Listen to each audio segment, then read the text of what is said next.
Hello les amis, c'est Gwen. Alors aujourd'hui, j'aimerais aborder avec vous une question totalement improvisée, j'ai pris aucune note, puisque depuis quelque temps, quand je publie des articles qui concernent les effets secondaires des 4 dernières années, on va dire, pour pas être censuré, il y a des gens bienveillants, évidemment, qui me disent oui, mais il faut arrêter d'en parler parce que ça transmet de la peur aux gens qui se sont fait injecter, et puis ça peut leur faire du mal. Et puis plus récemment, on m'a pris à partie pour me dire justement que ça suffit, il faut arrêter de parler d'éventuels effets secondaires dramatiques. Euh, Ça fait culpabiliser, ça fait souffrir, tant les gens qui y sont passés que leurs proches. Et je le conçois totalement, donc dans les deux cas, je suis assez d'accord avec vous. Euh, En fait, on a tous des proches qui l'ont fait. Euh, et en fait, j'aimerais avant tout vous dire que mon but depuis toutes ces années, ça a toujours été de réunir les gens et non pas de les opposer. Donc, ceux qui l'ont fait, ceux qui l'ont pas fait, vous pouvez écouter et vous sentir concernés pour vous et justement pour vos proches. Je suis totalement d'accord qu'il ne faut pas transmettre de la peur et il ne faut pas faire culpabiliser. Euh, pour moi, ce travail, c'est de prévenir, c'est d'avertir, c'est d'informer au cas où certaines personnes pourraient avoir tel ou tel effet indésirable, pas sur le coup, mais après coup, et pourraient se rendre compte que ça pouvait être lié à cette action. J'aimerais également parler des gens qui ne l'ont pas fait, parce que s'il est vrai qu'on parle souvent des effets indésirables de cette injection, en fait, on oublie énormément les effets indésirables qu'il y a sur ceux qui ne l'ont pas fait. Quelles conséquences cette période a eu sur les gens qui ont été virés de leur emploi, qui ont perdu de l'argent, pour les gens qui ont été virés de leur famille, pour les gens qui ont divorcé, pour les gens qui sont fâchés avec leurs parents, avec leurs frères et sœurs, pour les enfants qui, on le voit aujourd'hui, ont très peu d'empathie, n'ont pas vu de visage pendant un certain temps, donc je ne parle pas que de l'injection, mais de toutes les mesures qui ont été prises. Et en fait, tout ça pour vous dire qu'en fait, c'est pas pour concurrencer et dire parce que certains ont beaucoup souffert, ben, il faut que les autres y souffrent. C'est pas du tout ça. C'est en fait pour vous rendre compte que les effets secondaires touchent tout le monde. En fait, tout ce qui s'est passé ces dernières années a des effets secondaires sur nous tous. Combien de fois, moi je sais que ben, j'ai appelé ça des patients Covidisme, j'ai aidé des gens à faire la paix au sein de leur foyer, à s'entendre avec les autres, à ne pas péter des plombs en traversant la rue, en rencontrant un policier, dans un magasin, dans des débats de famille. Je préviens chaque fois avant les fêtes, notamment Noël, d'apprendre à rester en paix, d'éviter certains sujets, de ne pas s'emporter.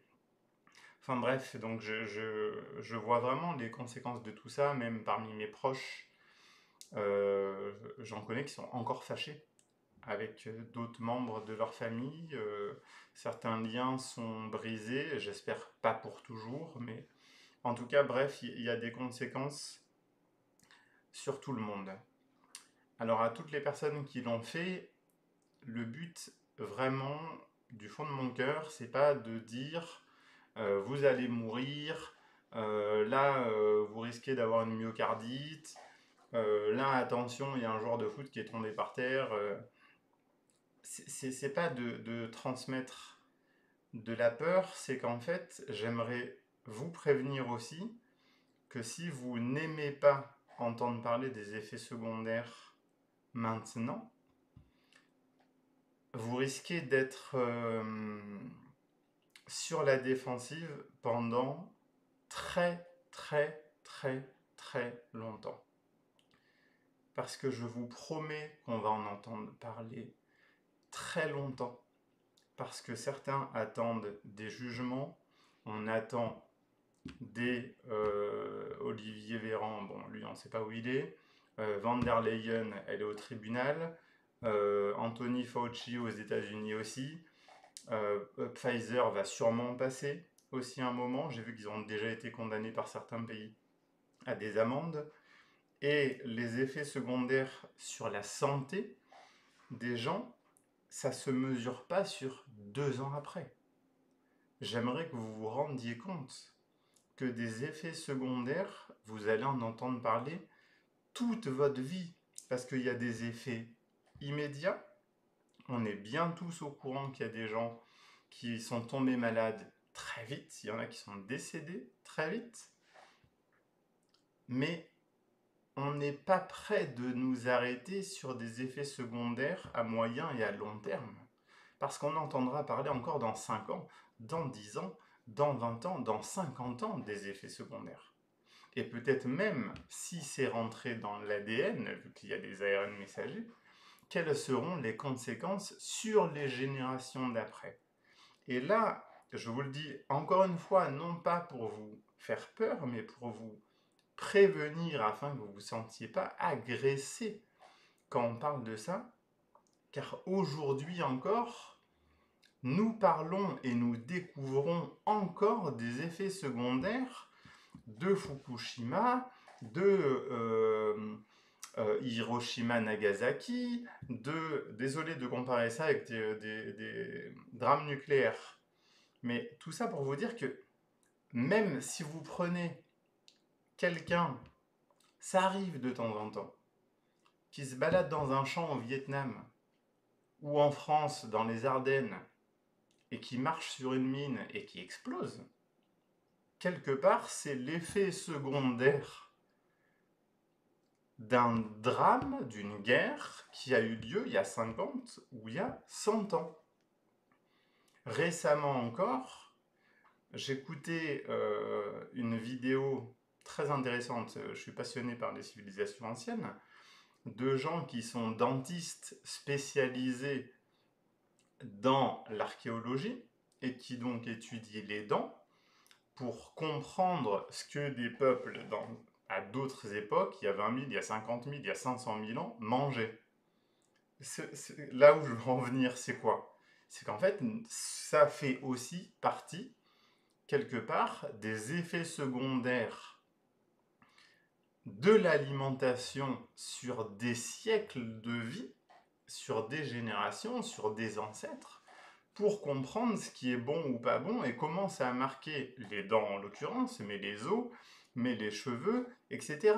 Quand on observe la géologie d'une montagne, ben, on observe les conséquences, appelez ça des conséquences, mais quelque part c'est aussi des effets secondaires des changements climatiques, de la tectonique des plaques, de comment certaines situations se sont passées, l'ère glaciaire, est-ce qu'il y a eu un réchauffement à telle époque? En fait, la vie entière, la science, est justement l'étude des effets secondaires, non pas pour dire aux gens d'avoir peur, mais pour prévenir les gens que chaque chose que nous puissions faire a des conséquences. Cause, conséquence, tout simplement. Donc le but, c'est pas d'avoir peur.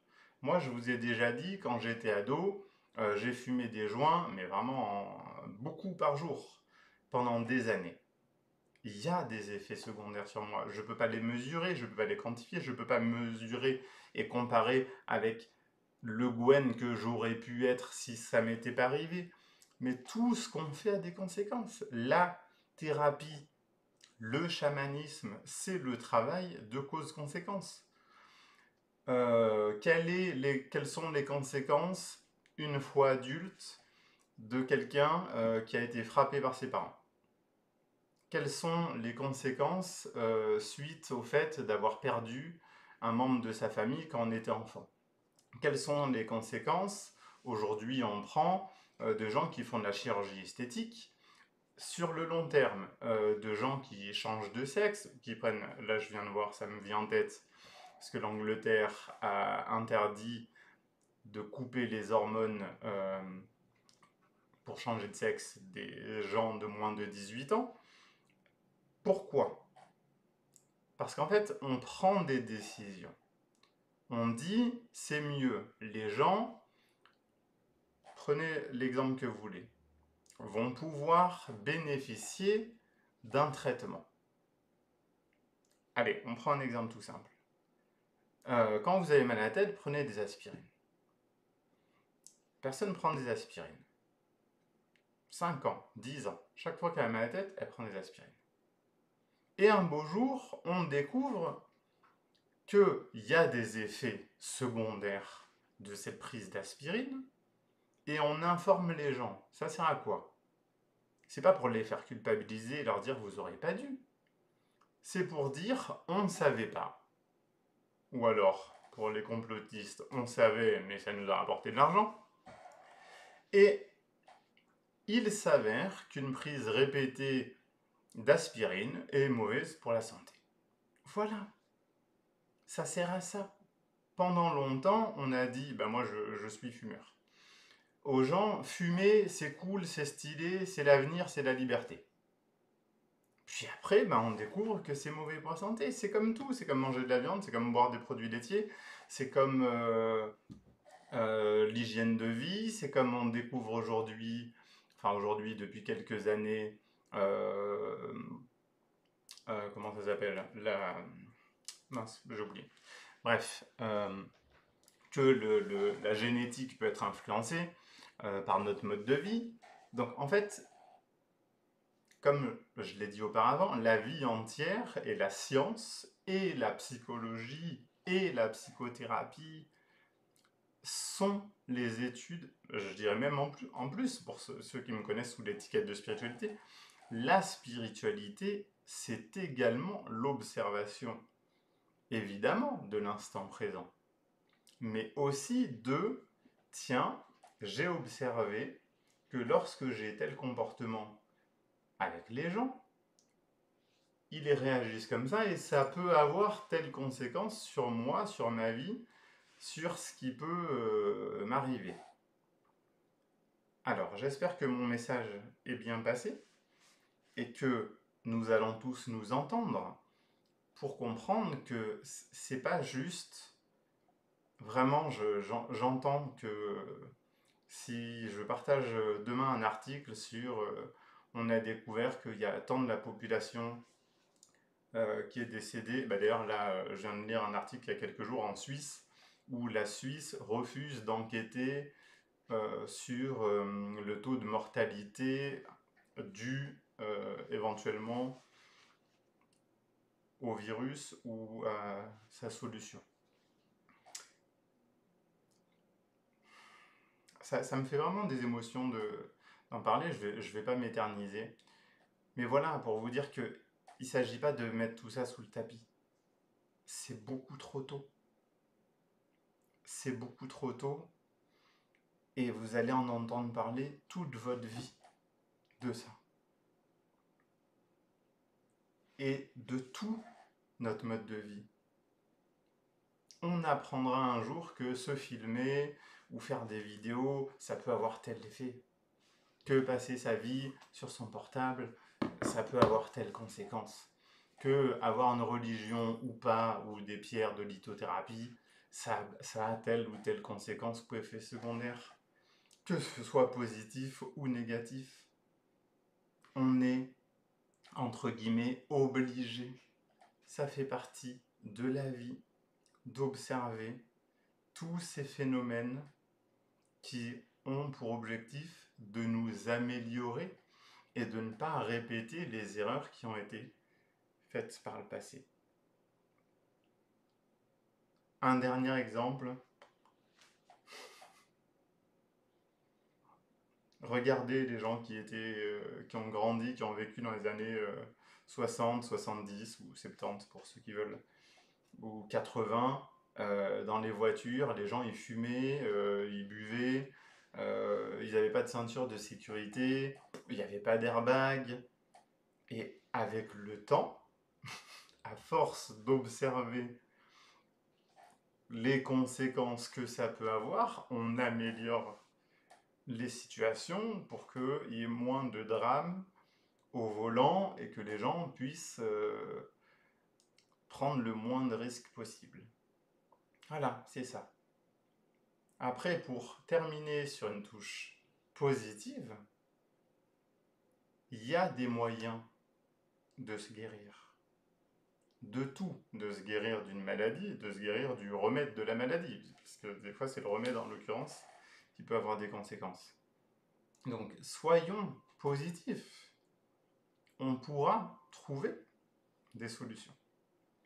On trouvera des solutions à tout.